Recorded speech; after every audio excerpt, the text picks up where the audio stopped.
Your Excellency, राष्ट्रपति Trump, President Trump, दोनों देशों के delegates, delegates of both countries, media के साथियों, friends from the media, नमस्कार। Namaskar.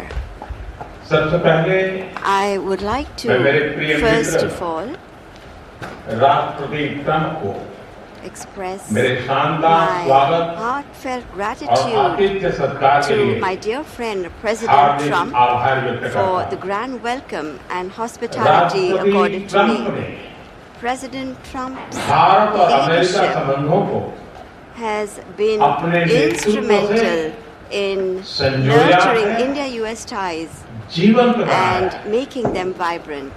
जिस उत्साह से I could उनकी feel पहली today टर्म में the same हमने मिलकर काम enthusiasm, किया, the same वही उमंग the वही same ऊर्जा energy, the same वही commitment प्रतिबद्धता that we had worked with मैंने during आज our भी first महसूस term. की है।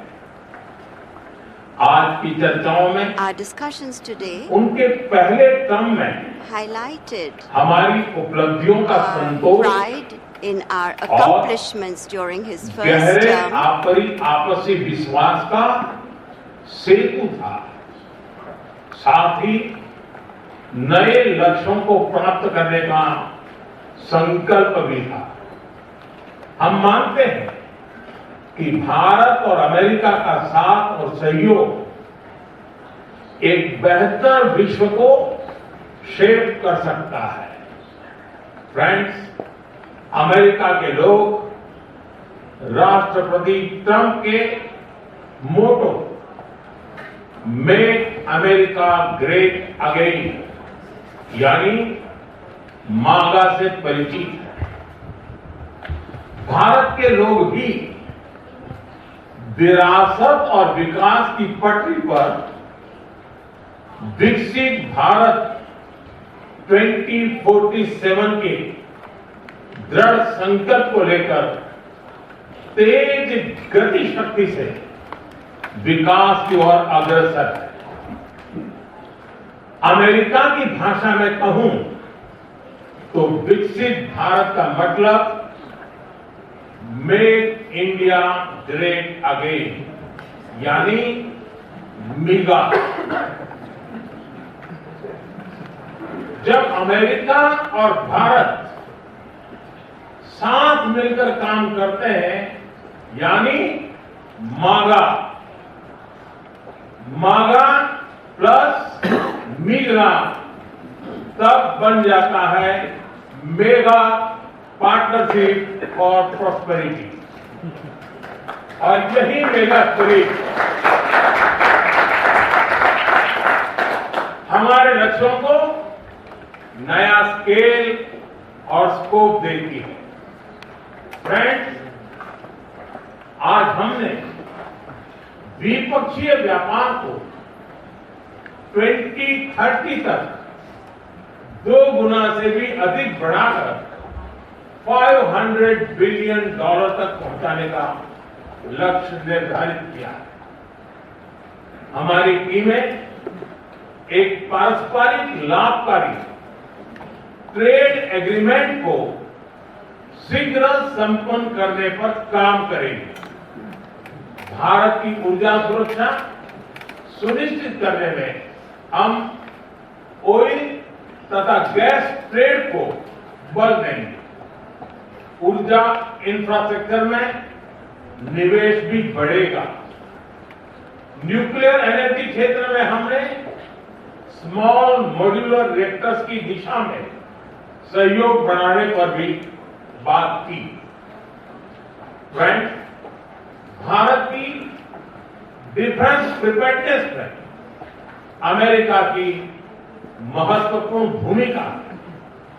स्ट्रैटेजिक और ट्रस्टेड पार्टनर के नाते हम ज्वाइंट डेवलपमेंट, ज्वाइंट प्रोडक्शन और ट्रांसफर ऑफ टेक्नोलॉजी की दिशा में सक्रिय रूप से आगे बढ़ रहे हैं।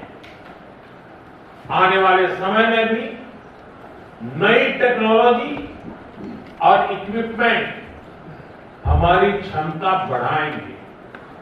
हमने autonomous systems industry alliance launch करने का निर्णय लिया है।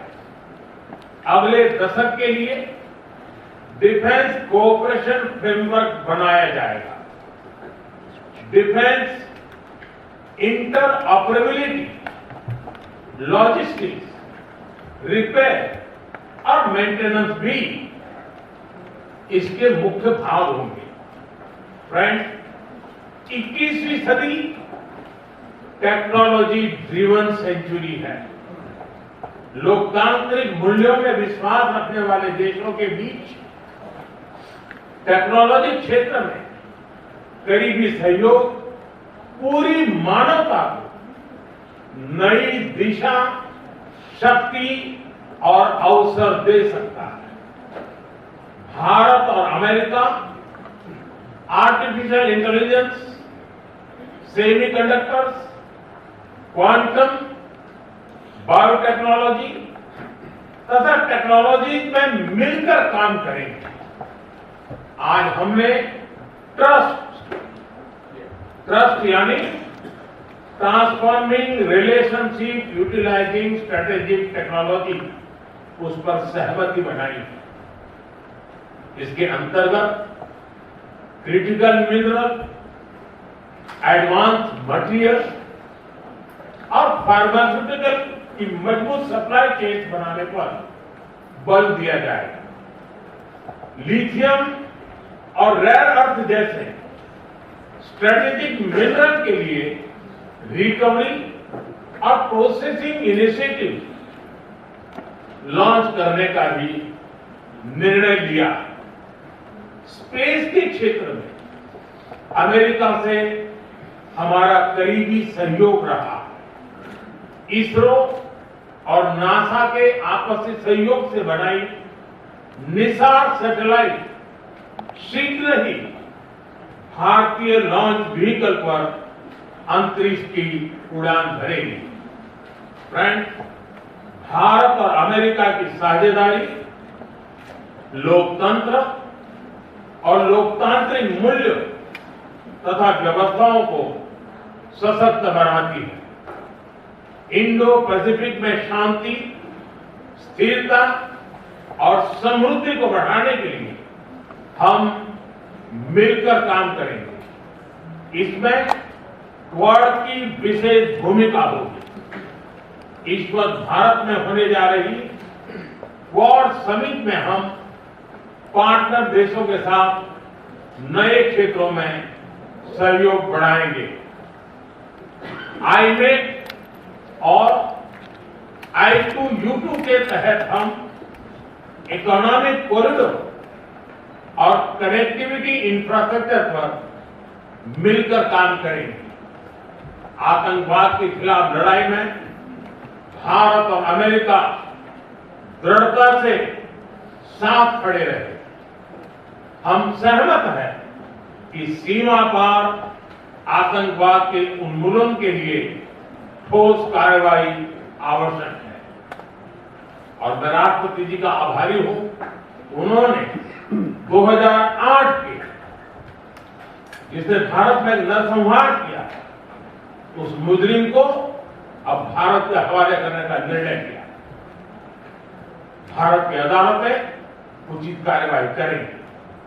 फ्रेंड्स, अमेरिका में रहने वाला भारतीय समुदाय हमारे संबंधों की महत्वपूर्ण कड़ी है।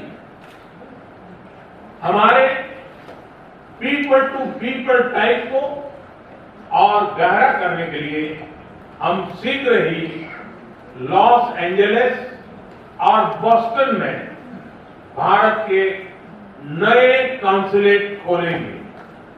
हमने अमेरिका की यूनिवर्सिटी और शिक्षा संस्थानों को भारत में ऑफशोर कैंपस खोलने के लिए निमंत्रण दिया है। राष्ट्रपति ट्रंप आपकी मित्रता और भारत के लिए दृढ़ प्रतिबद्धता के लिए मैं आपका आभार व्यक्त करता हूं। भारत के लोग तो 2020 की आपकी यात्रा को आज भी याद करते हैं और उम्मीद करते हैं कि राष्ट्रपति ट्रंप एक बार फिर उनके पास आएंगे। 140 करोड़ भारतवासियों की ओर से मैं आपको भारत आने के लिए आमंत्रित करता हूं। बहुत बहुत धन्यवाद।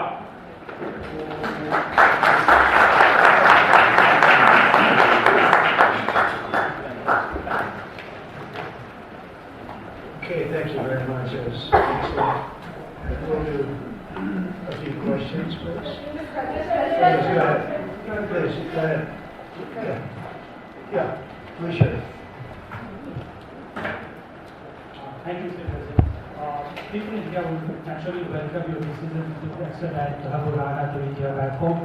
In that context, I'd like to ask you a question about in the last few years, we have seen several groups in the US raising anti-India voice, calling about separation, terrorism activities in India.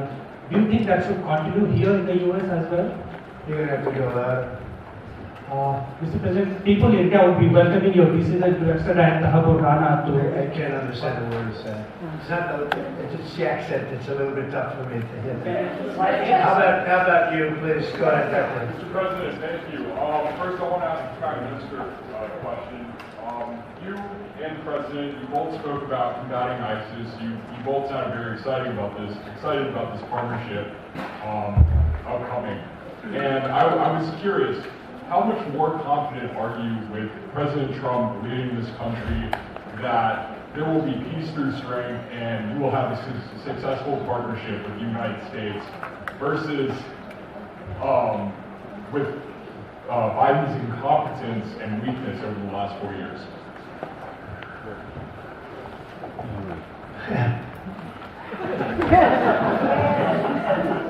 That's your question, but I'll answer it. I agree with you. Gross incompetence.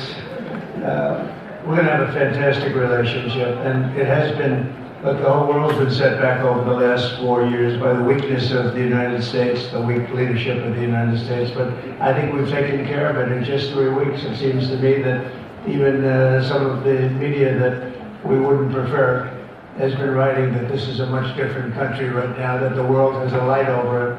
Not only our country, but the whole world. The Prime Minister told me that before too, even over India. The world has a light. They need the United States to be strong and powerful, but good. And I think that's happened, and I think it's happened in a very short period of time. But I will tell you, we're going to have a fantastic relationship, and it'll make both countries much stronger. Mr. President, I have a question on Bangladesh.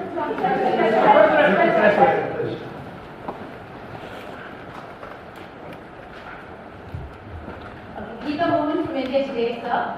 I'll just take my colleague Lalit Jha's question forward because you can. Okay, fine. The question is about the fact that you've decided to extradite Raghu Rana. Thank you so much. India has been waiting to have him back in India to bring him to justice. But there are many other elements in the United States of America, particularly Khalistani separatists who've been working against Indian interests. How is the United States of America going to cooperate on that front with India? There have been allegations that have been leveled against Indian agencies by the Biden administration.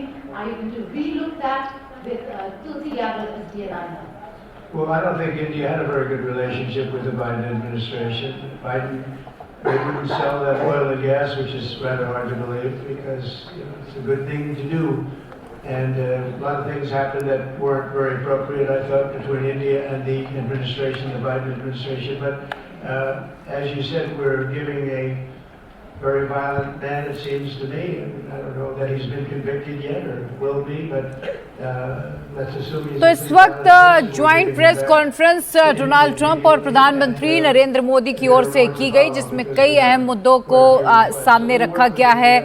ये बताया गया है कि PM Modi और Trump की जो joint press conference है उसमें कौन कौन से बड़े ऐलान किए गए हैं। टैरिफ को लेकर खास तौर पर ट्रंप ने कहा कि स्पेशल टैरिफ लागू किए जाएंगे भारत पर और भारत भी कई चीजों में अपने टैरिफ को कम करेगा। ट्रंप की ओर से ये जानकारी दी गई है। ट्रंप ने कहा कि वही प्रतिबद्धता आज भी थी जो पहले थी। हमारे लिए राष्ट्रहित सर्वोपरि है। ये प्रधानमंत्री नरेंद्र मोदी की ओर से कहा गया है। भारत तेजी से विकास के पथ पर अग्रसर है।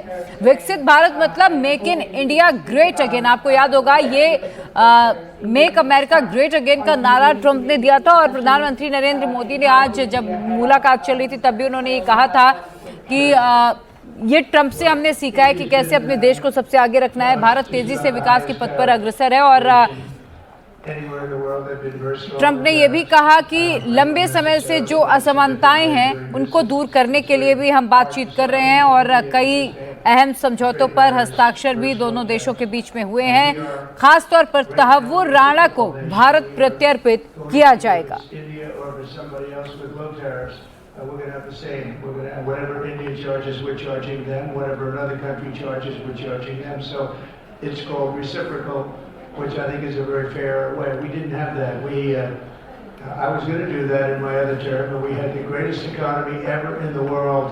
There's never been an economy like we had, and then we got hit with COVID. We had to focus on that, and I wasn't really in the mood to be putting it on Italy and Spain and France and India, frankly, and a lot of other countries, because the world was very troubled until we got rid of that nightmare.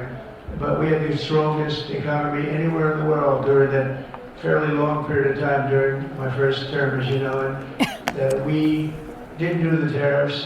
We would have done the reciprocal tariffs, but we decided, and I decided, I think on a human basis, on a humane basis, not to do them because of the fact that there was such suffering all over the world. The last thing we needed to talk about is trade problems.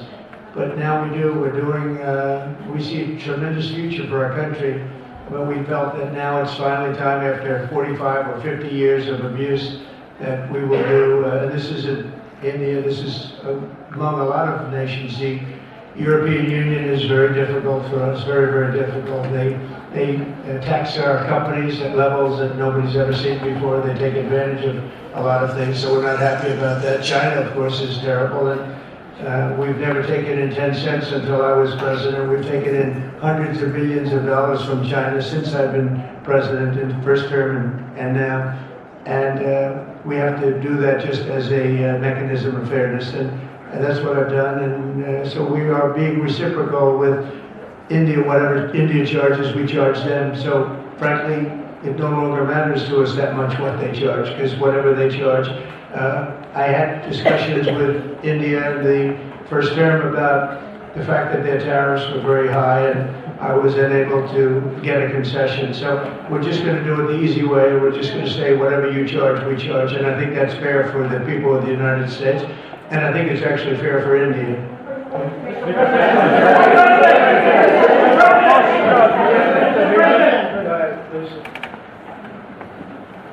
Ask to the Prime Minister, please. Ask to the Prime Minister, please. Yoshida Singh, Press Trust of India. Prime Minister, thank you, Mr. President. Prime Minister, the US is giving a lot of push to curb illegal immigration, and India has been cooperating on this issue. How does India see this issue in the larger context? Thank you. सवाल सिर्फ भारत का नहीं है, वैश्विक रूप से हम इस बात के हैं कि गैर कानूनी तरीके से जो लोग दूसरे देशों में होते हैं उनको वहां रहने का कोई कानूनी अधिकार तो है नहीं।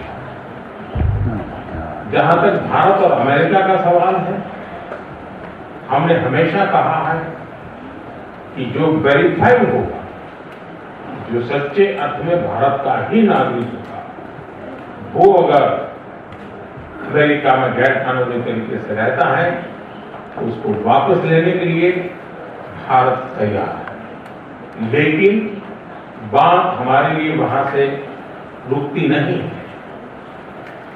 ये सामान्य परिवारों के बच्चे होते हैं, उनको बड़े बड़े सपने दिखाए जाते हैं और उनको ज्यादातर ऐसे होते हैं उनको गुमराह करके लाया जाता है। और इसलिए ये ह्यूमन ट्रैफिकिंग में जुड़े हुए पूरे इकोसिस्टम पर हमने बात करना चाहिए और अमेरिका और भारत मिलकर के हमारी कोशिश है और हमारी कोशिश रहनी चाहिए कि इस प्रकार की पूरी इकोसिस्टम को हमें जड़ मूल से नष्ट करना चाहिए ताकि ह्यूमन ट्रैफिकिंग बंद हो और गरीब लोगों को जो अपनी धन दौलत बेच करके ऐसे बड़े बड़े सपने दिखा कर उनको अंधेरे में करके ले जाएगा, उनके साथ भी अन्याय है। और इसलिए हमारी बड़ी लड़ाई उस पूरे इकोसिस्टम के खिलाफ है और मुझे विश्वास है कि राष्ट्रपति ट्रंप भी इस इकोसिस्टम को खत्म करने में भारत का पूरा सहयोग करेगा।